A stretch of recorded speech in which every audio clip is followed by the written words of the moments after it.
All right, good morning. Good morning.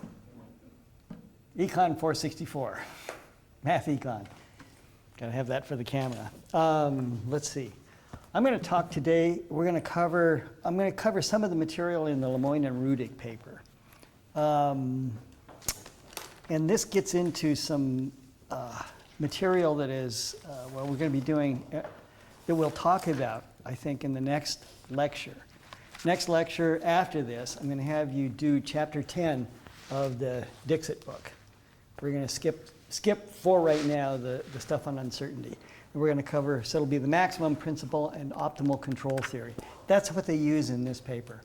And frankly, to go through the full optimization is not going to be something we can do at this level.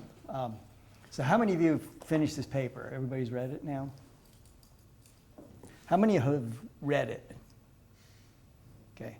Read it as much as you can. And it was completely clear, right? No, it was not completely clear. Not surprising. But read as much of this as you can. You get into graduate school and you're going to be given papers and you'll sit down and read them and you go like, well, what is this? You read through it. You get as much as you can, then you work through it, read it again, etc. That's just the way it goes.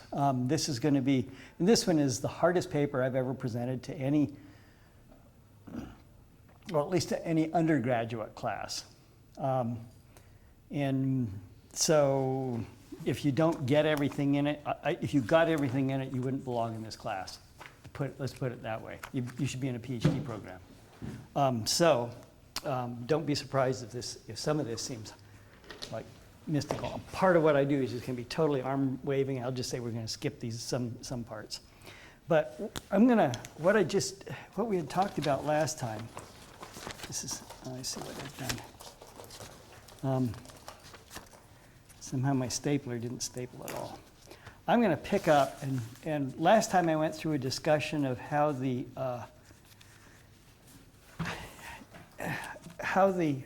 Ramsey model picks out a hoteling rule path for carbon pricing. And now I want to go and talk about how the Lemoyne and Rudick paper critiques it. I'm just going to tell you just right offhand, and when you pick this book up and start reading in chapter 10, we're going to work through this, and it will be at least somewhat clear, I think, what optimal control is doing. And then we'll also do the dynamic programming chapter. But basically what you do is you end up with a couple of, you end up with a set of equations that will be used to solve this dynamic system. And those will be they will describe the state of the state of the system. And then you will also have equations that will be your law of motion that will talk about how it changes over time. We're going to see that when we lay this thing out. So if it's not crystal clear, you understand at least basically what's going on. Okay, great. Here's we'll start out with the criticism that, any questions from last time I should probably ask. So I think what we did last time really was explain why there's this idea of a hoteling path for putting carbon into the atmosphere. Okay, and so you consider the atmosphere a resource.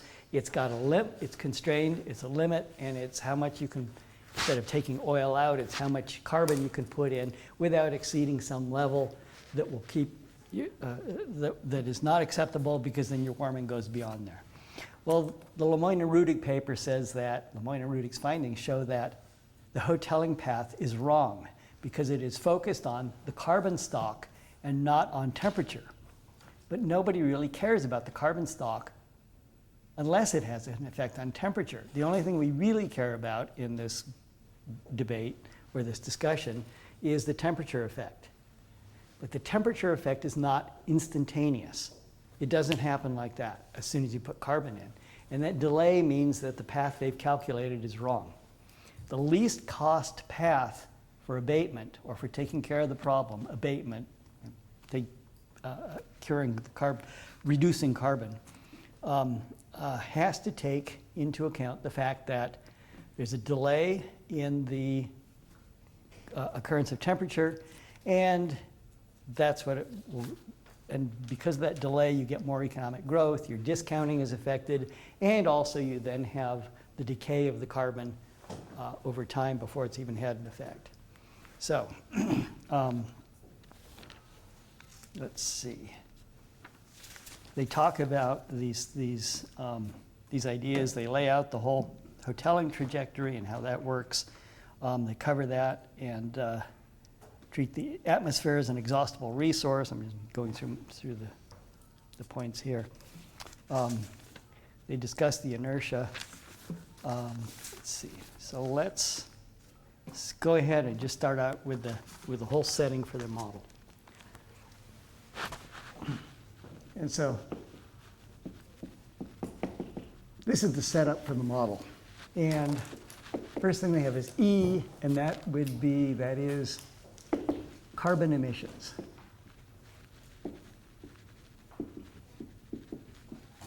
So that's CO2. And they treat that as just exogenously given. That's just industrial, that's just the market generating stuff from industry.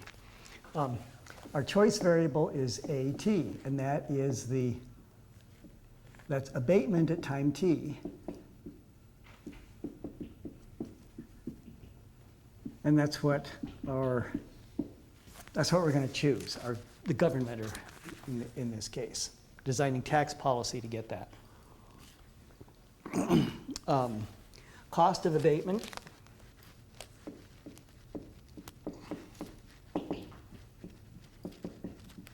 The cost of abatement is given by this, and we have C prime greater than 0. No, I should probably say C, cost is greater than 0, C prime greater than 0, and C double prime greater than 0. So increasing marginal cost of abatement. Okay, great. So, and then our net emissions will be E minus AT. So this is how much is being emitted in any particular period.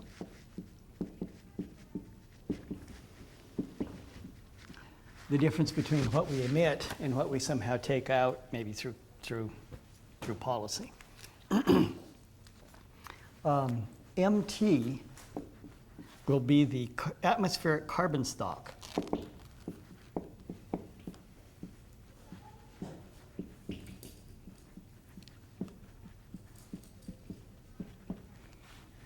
And M pre is the, what is it? The pre-anthropogenic. It's the non-anthropogenic carbon stock. So it's pre-industrial revolution or whenever the man-made carbon became an issue. So we'll just call that, I guess we'll call it just pre-industrial stock.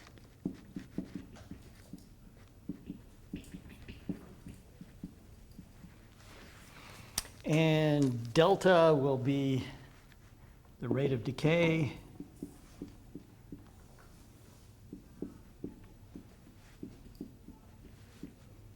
Of atmospheric carbon, okay? And that is for carbon in excess of M pre. So this applies to the anthropogenic carbon. So what else do we know about it? Well, we know that delta should be between 0 and 1. So it's whatever share of that decays or it's not really decay, but is somehow lost. Some of it supposedly goes into space, some is absorbed into Earth or taken up by plants or something like this. And so that means that the rate of change over time, MT, and it's got the dot over it, and again, that's typically how you will represent a time derivative. So the M dot is equal to our net emissions plus, that should be minus, because I want to subtract it, minus delta M T minus M pre. Great, so what's this? What is this right here? Someone want to just tell me in words what that is? MT minus M pre? The amount of carbon stock we put in the... It's what? The amount of carbon stock that we emitted or put That's the, yeah, that's the anthropogenic. I assume everybody knows how to spell anthropogenic. but that's human origin. That's the difference between what we've put in, that's the total carbon, minus that was there naturally. That's the part that humans have put in, okay, naturally. Humans are natural too, but that's I guess our language. And F of mt, now this is where it gets interesting. This is forcing, and we will call that the greenhouse effect.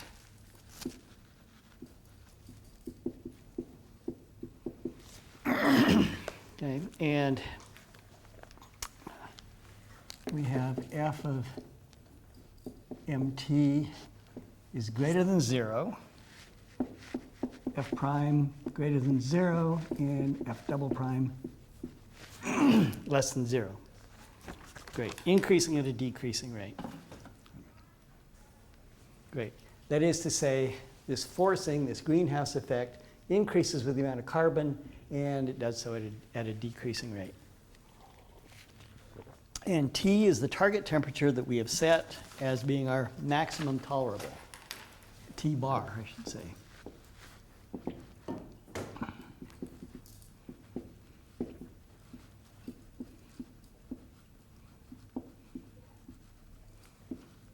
Temperature. Great. And so what would this be? Well, it's often been said to be 2 degrees Celsius, or more recently, the IPCC has, the Intergovernmental Panel on Climate Change of the United Nations has said maybe we should, instead of thinking of 2, we should think of 1.5. But it's some number that if you go beyond that, they say that then you start getting into serious trouble with climate change, but that might be tolerable. So this is the maximum tolerable temperature, that's our target. And at the start of our problem, starting time is T naught, and we have temperature T naught, which is less than that target temperature. Great, we're already, I hope, otherwise there's no problem. And M naught, the current carbon stock, that's M of T naught, is less than M bar. And M bar would be the carbon stock that is compatible with that. And we'll explain that here in a moment. That would be, if we have this as our steady state, we move the temperature to this, and then that would be the steady state carbon stock that's compatible with that. Great. So there's the setup, I think. I'll say a little bit about that in a second. Any questions so far? Yes. How do they determine like M pre if you were actually solving this? How do they determine this? Yeah. Like how can you possibly know how much carbon was in the air before humans started Okay, doing it? good question. One possible way is to do glacial core sampling, because glaciers pull in a certain amount of atmospheric, like oxygen, carbon dioxide and stuff. If you do a core sample on a glacier, you basically get a time series data of the composition of what was in the air. What do they find when they do that? Maybe What do what do they find? What are the findings? Like, what do they find for carbon? I don't know exact numbers. Here's what there are some things. So I will go ahead and we're doing math econ, we're doing econ, and we're thinking we're not just working through a model. So let me be a little critical too and ask about this. Because one thing that we will talk about is, in a second, we'll talk about a steady state temperature that was pre-industrial. I don't think there was such a thing, actually. I don't think this stuff is that well understood. So we can say maybe over some time range, this would be what was recently normal, but in geological time, I believe that we've had higher carbon stocks in the atmosphere than we do now. On that note, there's evidence we've had a higher carbon stock than now, and it's associated with the Great Paleozoic ocean kill-off. That's another way too. There's I forgot what it was. There's certain times you can look at in the way that the Antarctic ice shuttles and stuff, and also fossil records of animals that died because of salinization or acidization of the water. So I've talked to people who were on ice drilling, core drilling things in Greenland, actually. And they were talking about some of the findings and things that they had. But it's let's put it this way. If you want me to explain the physics, I won't be able to do it. And as an economist, it's not really my job. I will simply say that from the reading that I've done, I'm skeptic. As an economist, we just take these things as kind of given. And so we're going to model them in a certain way. Whether those, I look at those models and I ask, does that really hold up in some sense? So we're going to assume that there was just some fixed amount of carbon there. But I don't think that's quite accurate. As an economist, I don't know how to adjust that. IPCC or I've been told this is our goal. Another question is how do you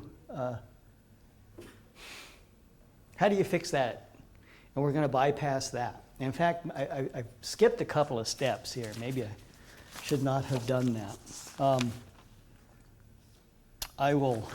There are criticisms of the basic, the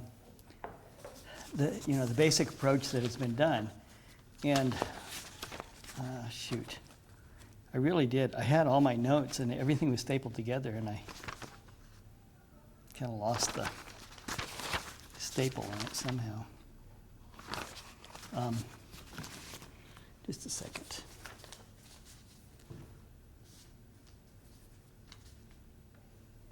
I almost think I will.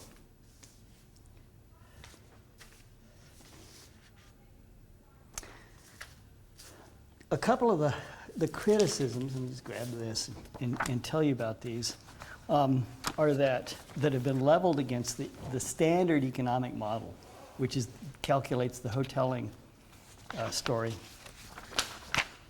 is that it ignores welfare benefits.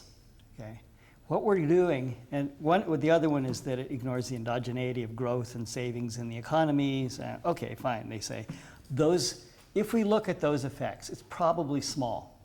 It's we may have ignored something, but what the standard approach has been is to, and that's what they're doing here, is actually we're not doing benefit cost analysis. That's what we'd be doing if we looked at welfare effects.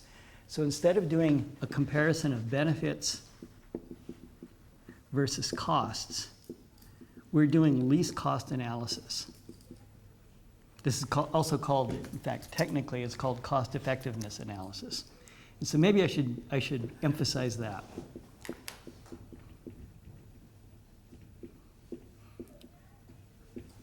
Cost effectiveness analysis is where someone says, here's our goal, this is the thing. What's the most cost effective way of doing it? Is it the right thing to do? Is not a question that comes up in cost effectiveness analysis. Benefits versus costs is the place where you say, is this the right thing to do? Or are the benefits greater than the costs? We don't consider that in this approach. We're doing cost effectiveness analysis. So maybe I should have emphasized, I've got, sometimes seems like blather to me. What did I don't know how I lost all those pages. I was looking at them all last night, but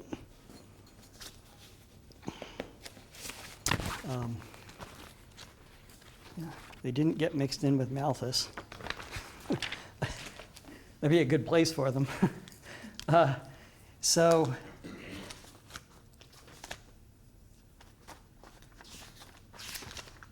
at any rate, the cost effectiveness analysis just assumes that this is going to be the target we're going to go to.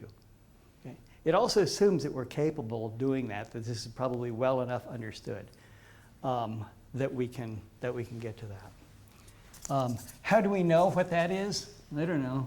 The scientists are telling us. How do we know what that is? I don't know. The scientists are telling us. How do we know that that's what we should do? I don't know. The scientists are telling us. Or the politicians. We're going to find the least costly way to do it. That's what we as economists can do with this. That's the idea. Okay? Does that sort of, no, that doesn't answer your question at all. Well, I guess, when these guys set up this model, or when we're setting up models like this, are they set up with with the knowledge that the scientists have come up with this type of thing? Or are we just saying ourselves, oh, I'm sure they can come up with this and this would help us create a good No, model? no. Actually, this is a good question. The IPCC is the United Nations Intergovernmental Panel on Climate Change, and it's this huge group of researchers. And they have argued that T-bar, they've given us a number there. Okay, and they say, you gotta stay within that number. Great, we're economists. Okay, we'll do it. Do we know what that is? No. Do we know what that is? We don't even have to measure them. Right now, we don't. If we calibrate this model, we'll have to think about some things within it. But right now, we can just say, look, this is the idea. The amount that we put out minus the amount we take out through abatement minus the amount of stuff that we've added that decays ought to give us the total emission, the net emission in any time period. Okay, it's just logic at this point. Make sense? Okay, I don't even have to know exactly. I don't know what it is. That's all right. Maybe that'll be important. We can ask some scientists when we start calibrating things. And that doesn't say T2. That says start time is T naught. Make it clear. All right, good. At any rate, so I gave you two of the criticisms that have been leveled at the standard approach. And again, one is that it's failed to take into account growth of the economy properly. And the second is that it doesn't take into account welfare effects. But they say that those are likely to not be major factors. But the one that this third criticism they have may well be a major factor and turns out to be when they calibrate it. Why is the rate of change for the forcing effect negative?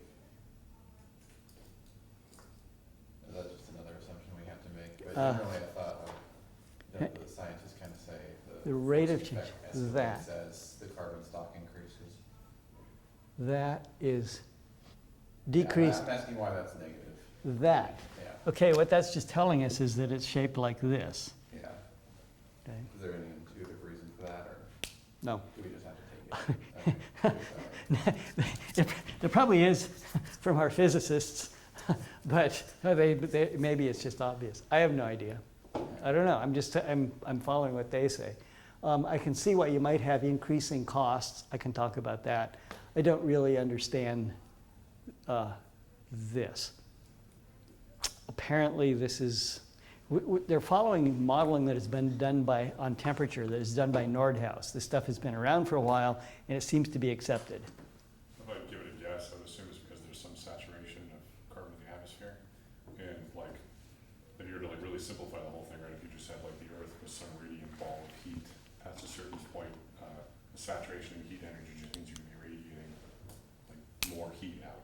So if that was positive, then what would end up happening is you'd essentially assume that an additional unit of carbon would rapidly approach a nuclear fission reactor, right? So it is a real phenomenon that's confined to the constraints of being on a planet that radiates heat or has atmospheric constraints. That's my assumption. Yeah, that makes sense. Better than what I All right. Well, we will. All right. Let's proceed. Let me put it this way, as something else. Now, or continue with this. And so these things, I want to get those out of the way because I want to keep this other stuff up. But those are just small definitional things. So we've got forcing going on here. And if you maintain it forever, if it goes on, 1 unit of forcing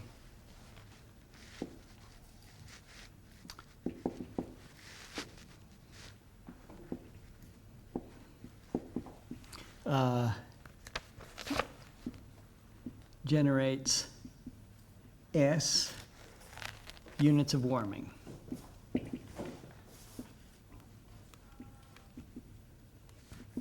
And S, of course, is positive, and that's supposed to be a transformation called climate sensitivity. That's how sensitive, that's the effect of how this forcing generates warming.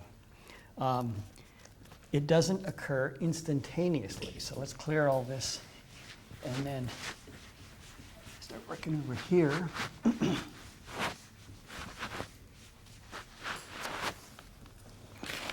And we have T dot T. The change in temperature will be equal to phi of S F MT minus current temperature. Okay. And phi is positive. Okay, so that's the rate of, this is the rate of change of temperature over time. It's a time derivative, okay? And so what do I have in here? This, of course, is the current carbon stock. That's the CO2. And of course, that's the forcing. And then that would be the amount of warming that's being generated. I subtract it from there, and phi. And that should give me the rate of change of temperature forcing. And they observe that if phi is equal to 0, that means what we would call total inertia. That means that no matter how much carbon you're putting out, the rate of change of temperature is 0. It doesn't change. That average temperature isn't changing. And if phi goes to infinity, then it would be instantaneous.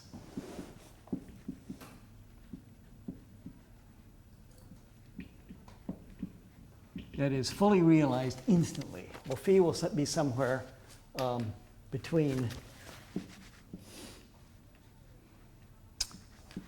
0 phi, and I know I'm not supposed to say greater than, or, well, I guess it's okay with that. It's going to be something like that, okay? So this would be the case where you get 100% of the change instantly, and it's somewhere between there. So it's delayed. Good. All right. So let me explain a little bit about what that kind of thing might mean. I guess I'll go over here.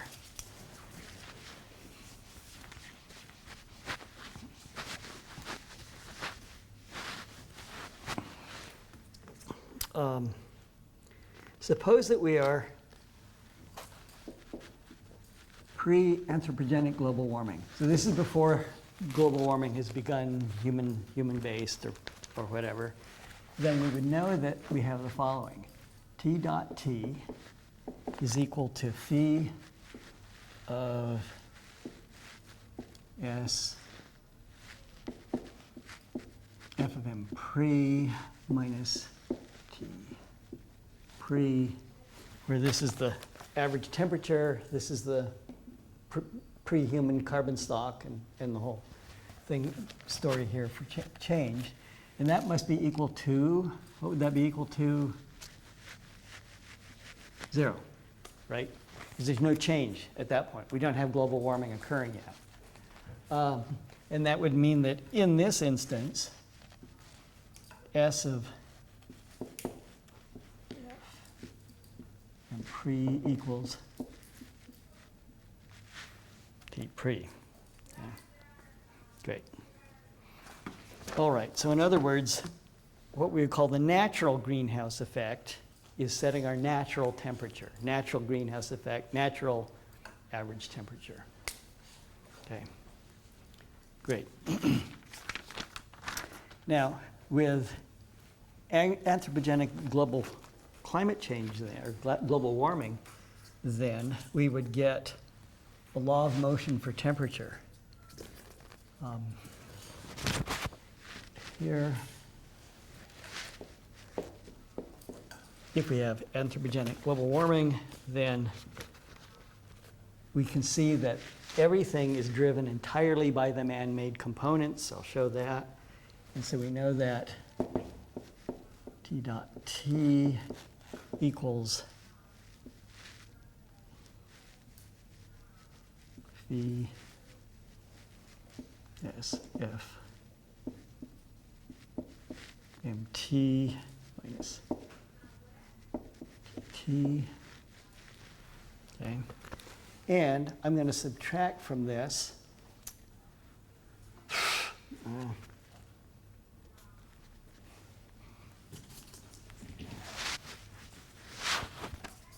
in a second.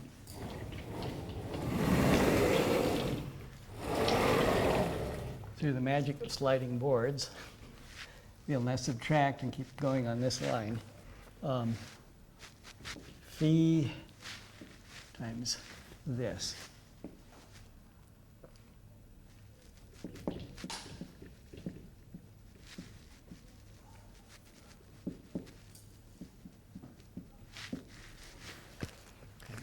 And of course, this is equal to 0. Okay? So all I've done is subtract 0, and I can rewrite this then, gathering the terms, as it's equal to S of, I'll take the S outside of that, phi S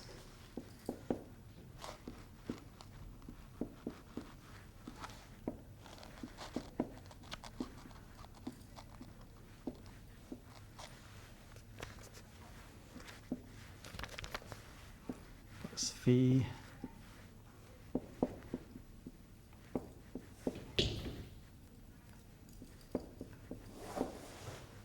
Great.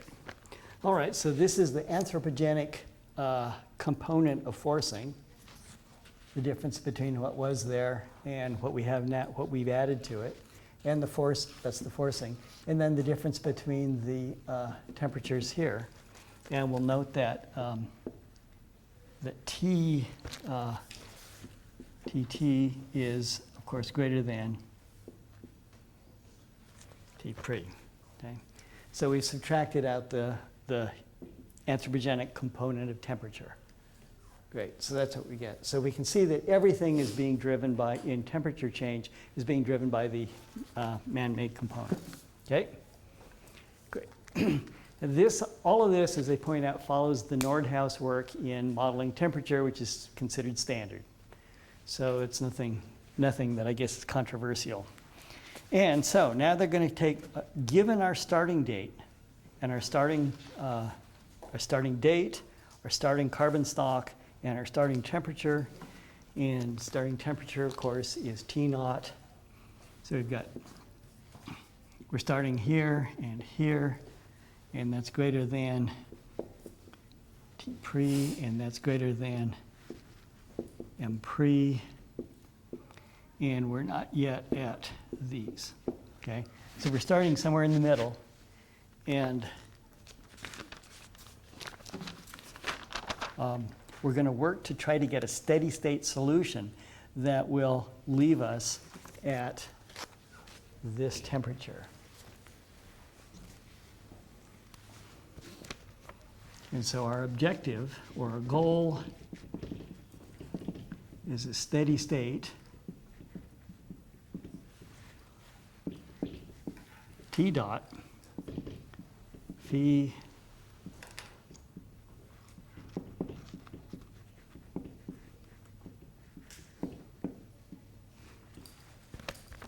and that should be equal to 0. So it will stabilize the temperature at this temperature here. That's the ultimate objective, okay? I'm going to rewrite this the way that also suggests that we then know that S of Fm bar, that carbon stock that is compatible with that long-run temperature, should be equal to that. And now I'm going to do a little bit of algebra on this, and that gives us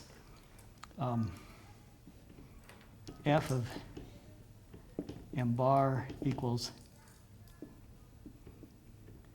T bar over S. Great. Okay. And now what I'm going to do is solve this for M bar. And when they do that, they write the following. M bar is equal to F, it's the inverse function, T bar over S. Okay, that's not the exponent, that's not 1 over F, that's the inverse function. Okay, they solved it, right? Right? I want to make sure that's clear. It's not they didn't write 1 over f. Instead, what they did was they solved that function to get the m out of it, and so that's another way of writing that. Okay. Good, inverse function, it should be that. And so you'll see that that's in the, they derive that. Great. And then they're going to assume that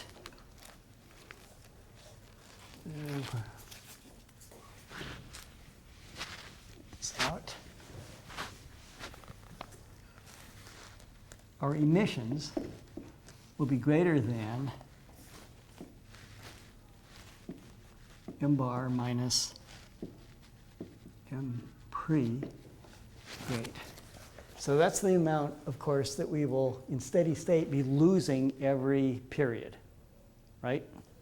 That's the amount of carbon that will be in excess of olden times. And delta is how much we lose each period. Emissions are greater than that. Therefore, abatement necessarily, to make this hold, abatement will have to be positive. Okay? Abatement is greater than 0. It's positive. Okay? We'll have to do that. And so their objective then is to get the least cost path for abatement that is subject to not exceeding the temperature T. I'm going to write this down as a problem.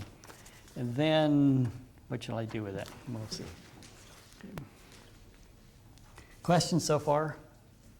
Okay. All right.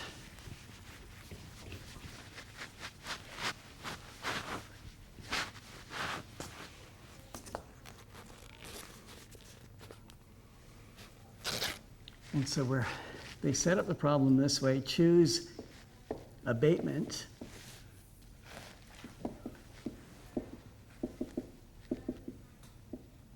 to minimize min over T from T equals 0 to forever, and we'll discount it e to the minus T naught.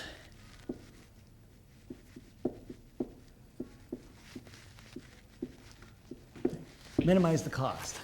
Subject to what? Well, subject to our constraints, the laws of motion, and the temperature target. How the carbon stock changes, how the temperature changes, and how the what our target is. And so it'll be subject to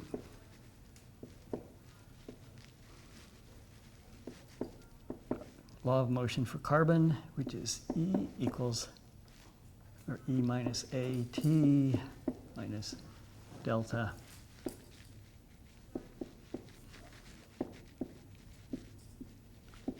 pre and T dot T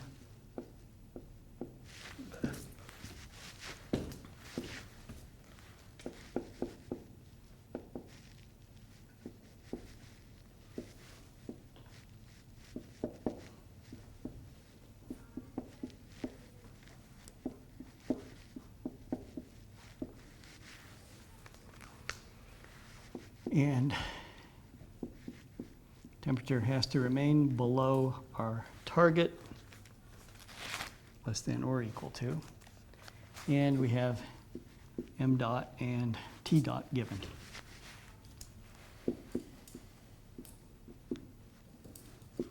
And r is given greater than 0. Great. Good? All right. Solving this thing is going to be fun. That's why we won't do it. We don't want to have that much fun. But they make two propositions. And the first is that on the least cost path, there exists, here, let me write down how they say it. You've got these in the paper, but I think we at least get the logic of this. And I guess they call it proposition 1 is that when the least cost path, there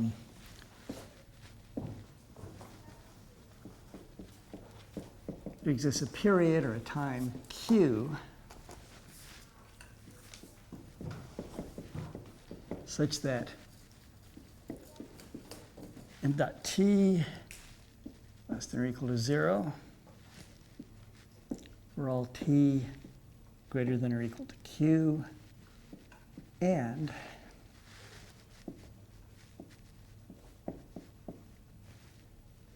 strictly less than 0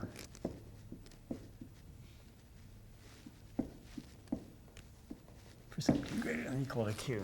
All right, good. Let's put the other one down.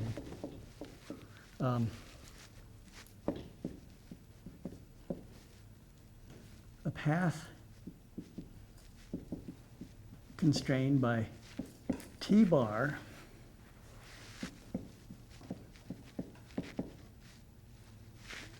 can achieve strictly less cost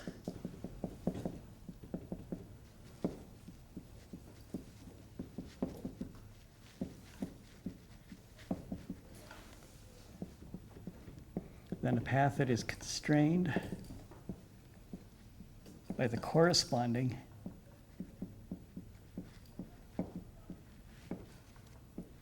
m bar. All right. Is that clear? Completely clear?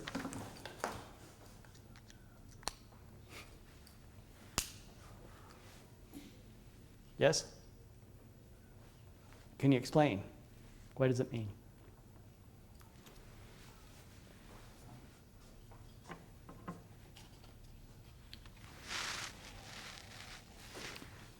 What's the first one getting at here?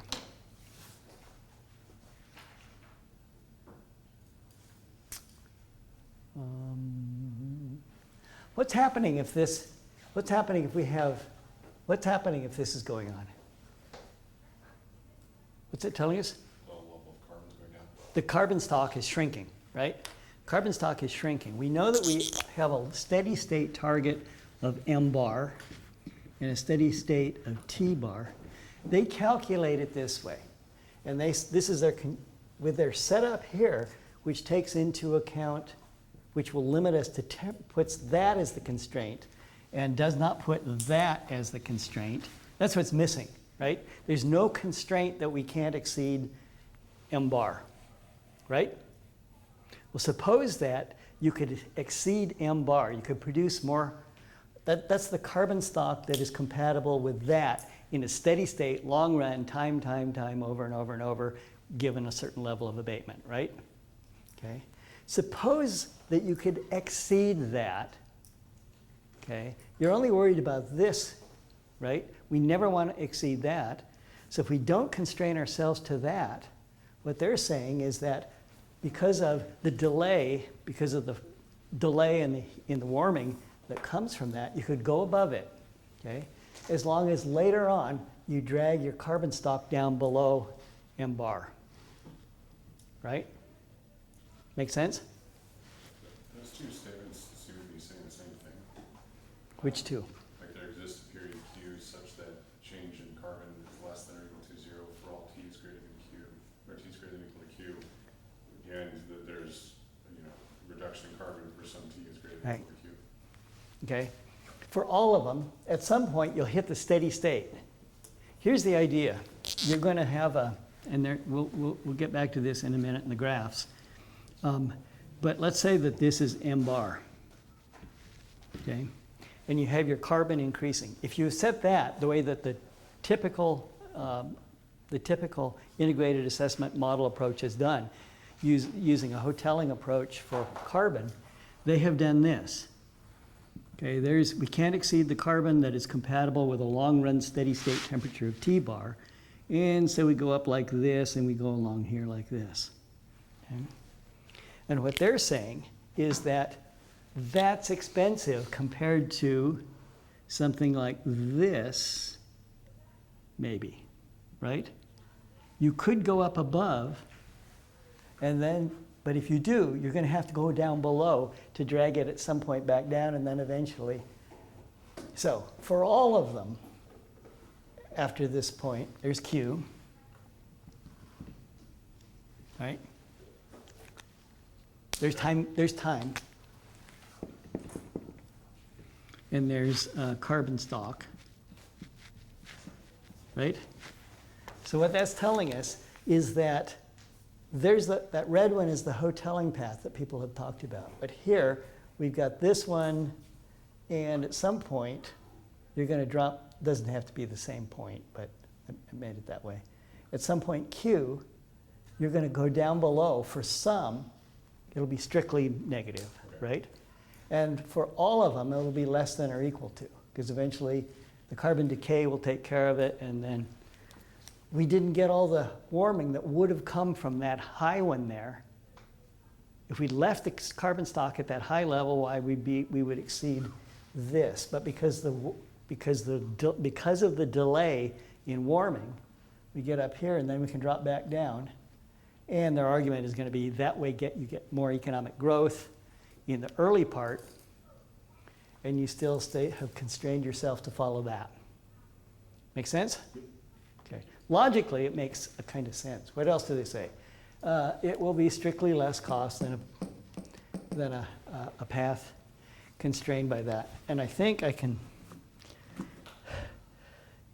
since the least cost path they have defined, if it's doing this, then it must be overshooting, so you must be getting more output early on.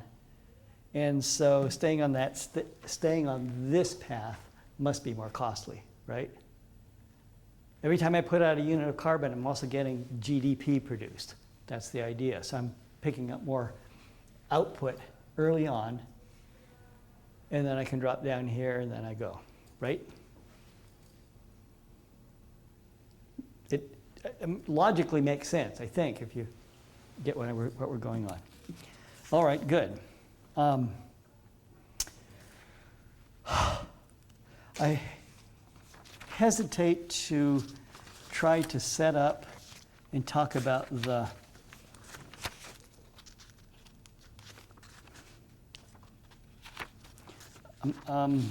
set up the problem to try to show the minimization.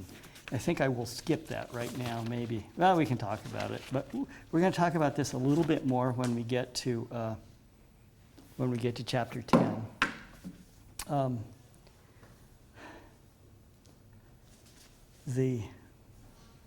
going to skip that right now. Let me just jump to I guess this is as good a time as any to jump to some of their calibrated example. And so what they do, they calculate their path, and the mathematics requires us to use optimal control theory, so they set Hamiltonian, and they minimize using that. And then they go to calibrating this. It's the wrong paper.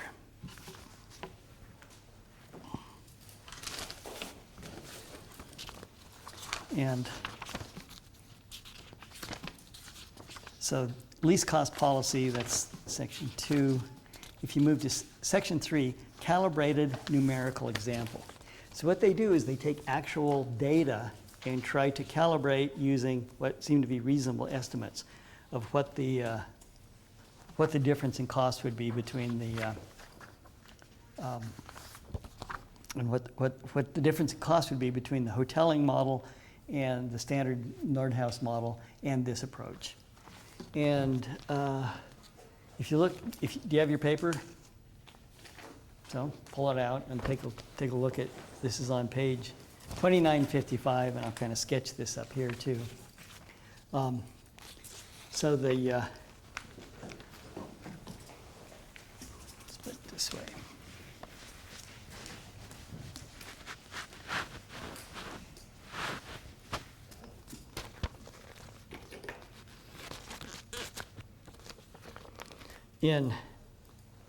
So as far as temperature goes, because they're putting out, I think Pam, I won't write these down. I'll just talk about it.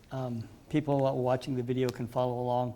Page 2955 And on panel A, what panel A illustrates is simply that the hoteling approach is too aggressive in abatement because it has ignored inertia. What it has done, it has ignored the fact that it's tried to keep carbon stock down when in fact the fact that we have this inertia, this slow warming, means that we can get more.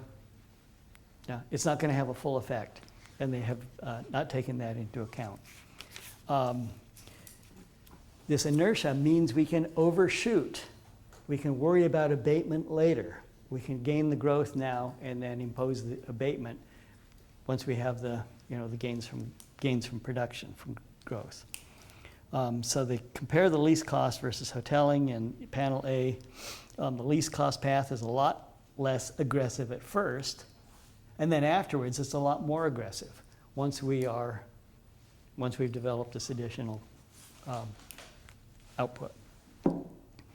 The least cost approach reaches T-bar more quickly. So that's the panel B.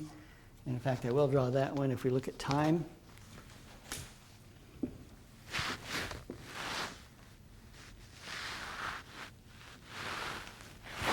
And so this is our temperature T-bar that we've set. The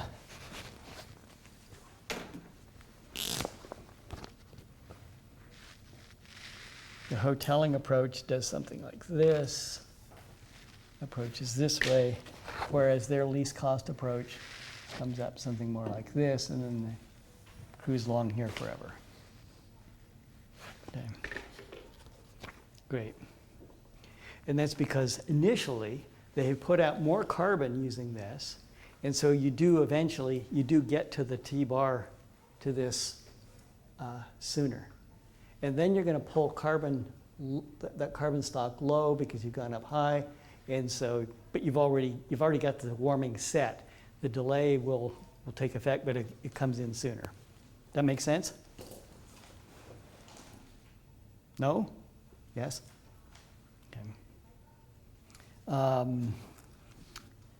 The panel C shows the carbon dioxide. The least cost will have the CO2 stock go above the eventual target, just what I have right here, and then it drops down below because you're getting rid of, what you've done is you've taken the CO2 above the eventual target, you get the benefits from the higher growth and inertia, and then you start pulling the carbon, you get it way low. And least cost path necessarily then has a lower carbon price, an initial tax that's put on, and then eventually it goes higher. So if you're having a carbon tax, we'll do that this way.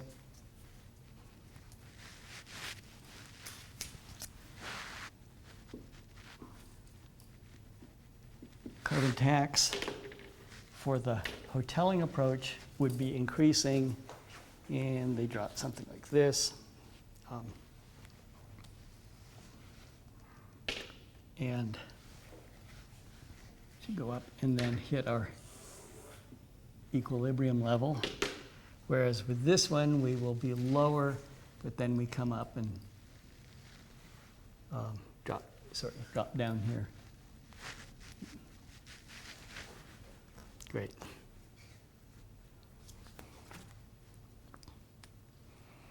All right, good.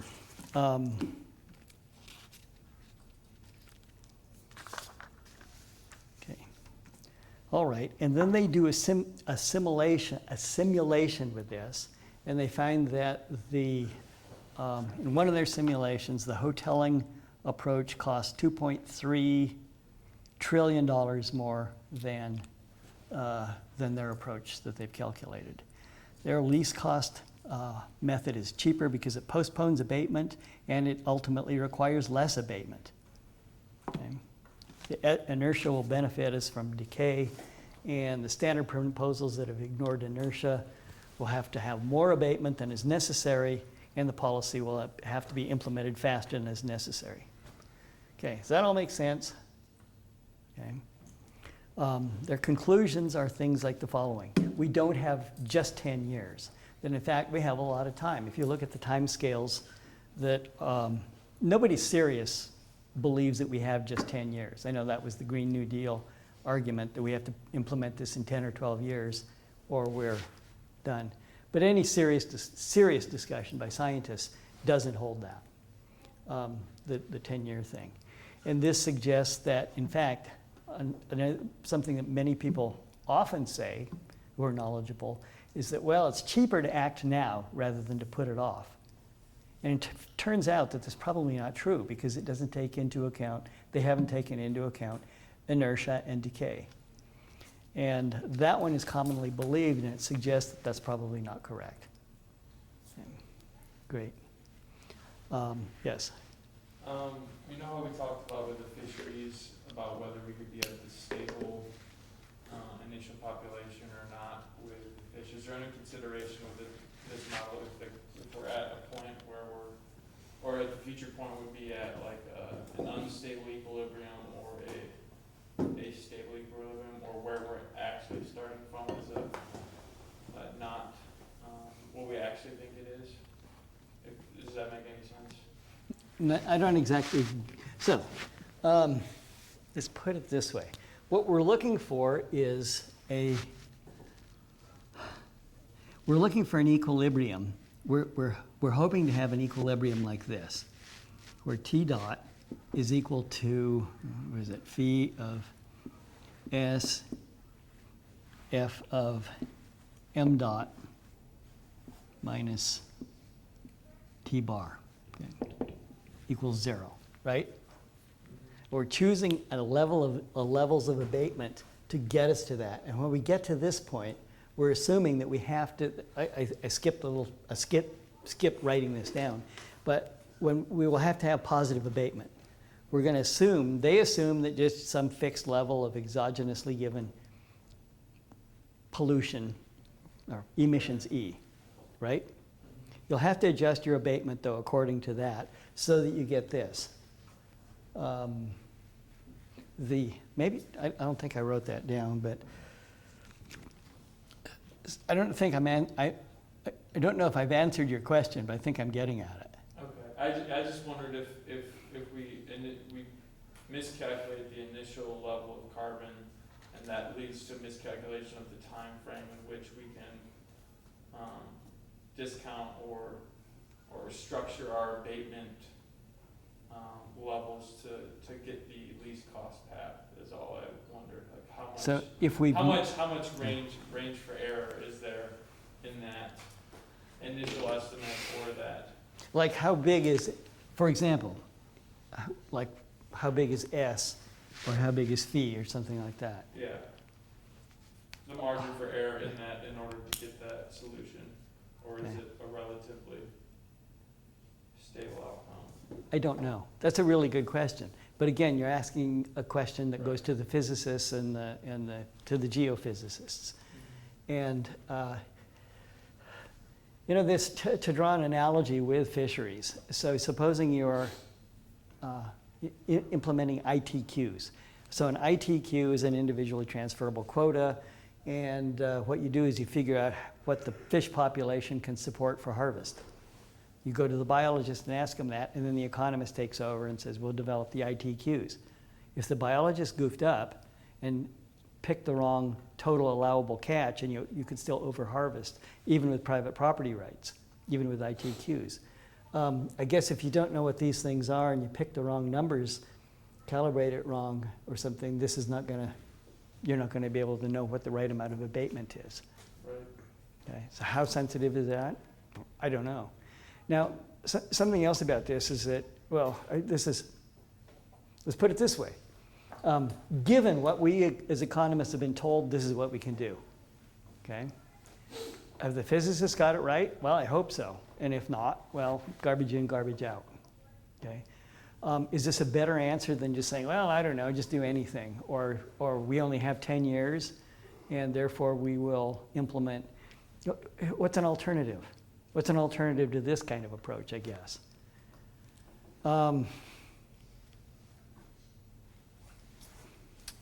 the logic of this seems to be correct. Okay? We're focusing on temperature and not on carbon stock. And so economists have made a mistake when they worked with these. Nordhaus, for example, has made a mistake because everybody has thought of, in developing this, they've thought about how much carbon you can put out, but they should have been taking the lags into account and the decay. And therefore, what you really care about is this. That's what the constraint should be. Okay, that's the insight here. Do they have the numbers right? Maybe.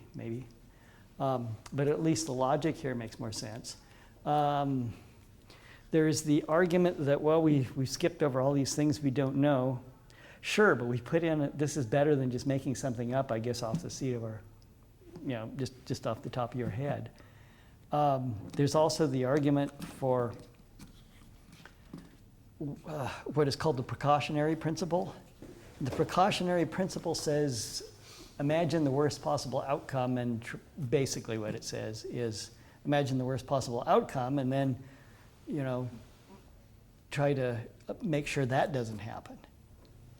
That is not very useful advice, because what's the worst possible outcome? Well, obviously it's climate change destroys the whole universe, the whole world, our whole universe.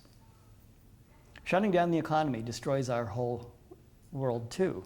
So you just pick your favorite end of the world scenario and call that and that's the precautionary principle.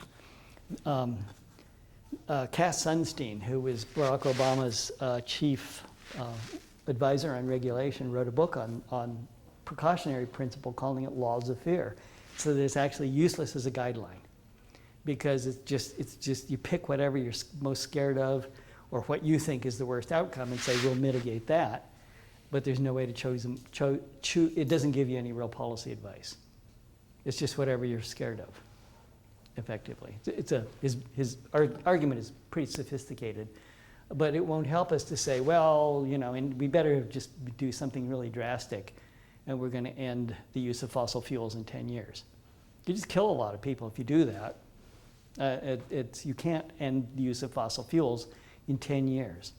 So this kind of approach actually might make some sense, a carbon tax.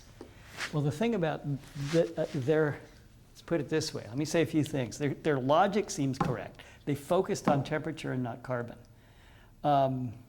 Their optimal abatement path and carbon tax will be dramatically different from what the usual prescription is.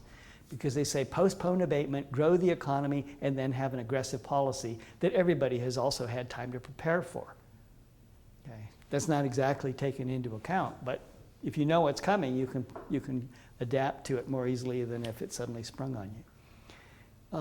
A third point that's interesting about this is that your later generations will be wealthier because there's more production that you've had in the early period, and there will be, which they didn't take into account, more advances in green energy, more advances in how to do abatement and in carbon capture, more solutions, and more knowledge about the extent of the problem. And so maybe we can afford to take this more moderate approach here instead of that one, more moderate approach instead of that one, and engage in it. It seems optimal, as it turns out. When they actually go through some of their calculations, they suggest that the total amount of cost involved in their proposal versus in their path versus a hoteling path would be 1/10 or greater. So that seems like a substantially different amount of cost involved to correct this problem. That ought to presumably create more common ground between opposing sides. People who are saying, oh my gosh, this is a terrible problem, we have to deal with it, and people who are saying, what you're proposing is a terrible solution. Well, maybe if the solution is 1/10 as expensive as we thought, there's more common ground to get together and talk about these things. If the optimal path, if this holds, it seems like the opposition to doing something about carbon becomes a lot less serious. I think I might have had another point on that, but I don't know. That make sense? Okay. So I don't know, when I read this paper, I thought, wow, this is actually happy news. I was actually working on I'd been asked to work on the non-governmental panel on climate change. And the International Non-Governmental Panel on Climate Change, which is sort of a shadow group that looks at the IPCC work and is skeptical of IPCC. And I read this paper, and I thought, maybe there's a bunch of common ground that we could actually have. And I suggested they put this into a report that we were writing. I think it did make it in.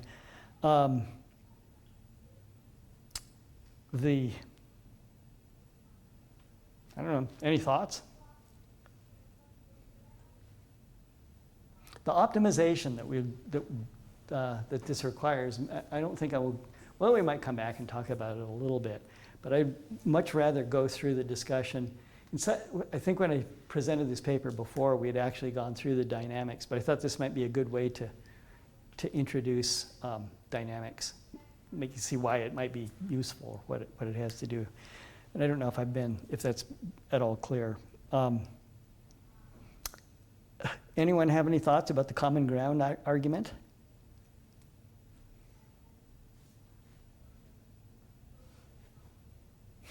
I'm skeptical that there will ever be any common ground because IPCC. Well, this is more. This is not so much math as it is just plain economics. But IPCC's SR15 report, which was the big report they came out with in October of 2018. In chapter 5 of that, they began talking about is one of the places where they developed solutions. And the people who wrote those sections were focused on all sorts of things other than climate, ultimately. And so quite a bit of it was about how achieving the UN Millennium Development Goals and other kinds of things.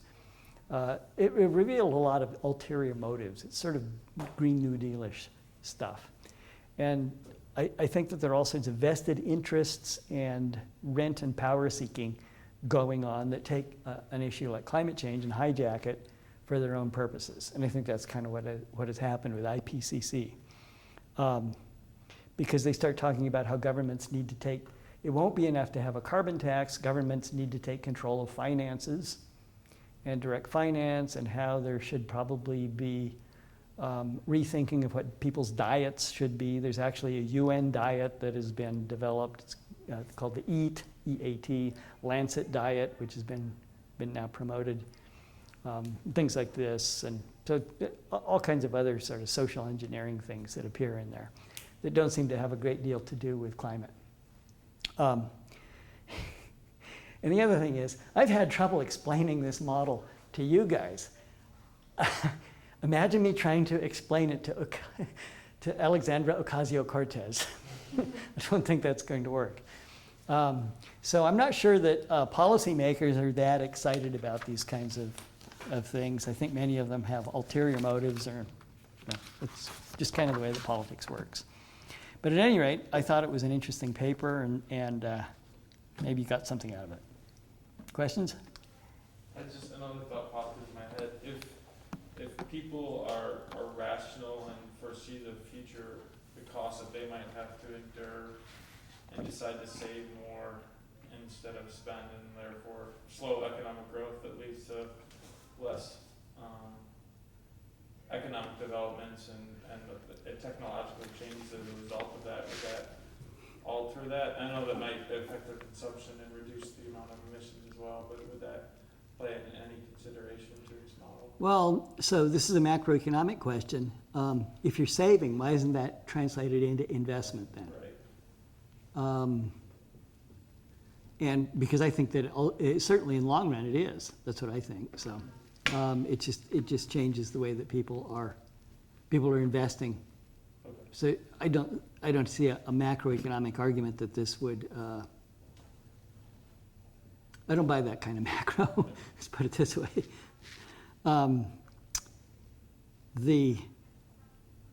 And another thing that shouldn't be controversial is that if you increase the taxes relative to the, increase the taxes, you get less activity, less output. That just seems kind of baked into it.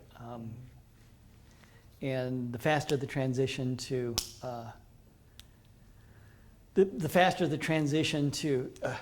green energy, if we can do it, the more costly it's going to be to adapt. So you definitely have higher upfront costs here.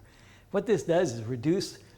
Remember, the original thing that we were talking about is that with climate policy, most of the costs are upfront, and most of the benefits are well into the future.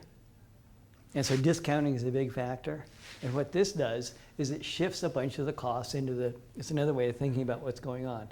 It shifts a bunch of the costs into the future. And as they point out, even without the discounting, you still get benefits here. But if you're discounting that, it's even better. And you're definitely getting more output now, and that makes you wealthier and better able to deal with those costs in the future. This doesn't really take into account either like negative externalities, right? Because you said it saves more money, or the L&R method saves more money than hoteling, but if the climate change is in a worse state, like of those negative externalities, like let's say like hurricane seasons are getting worse, or like certain crops aren't performing as well. Yeah, it actually does. It does because that's why IPCC or whomever has set that into account. So are you saying that simply because the temperature, I think, I don't have it on here, that the temperature, that we hit the steady state temperature sooner, that there's more damage or something like that? I think they didn't take that. I think that's not taken into account in this. That might be a good question.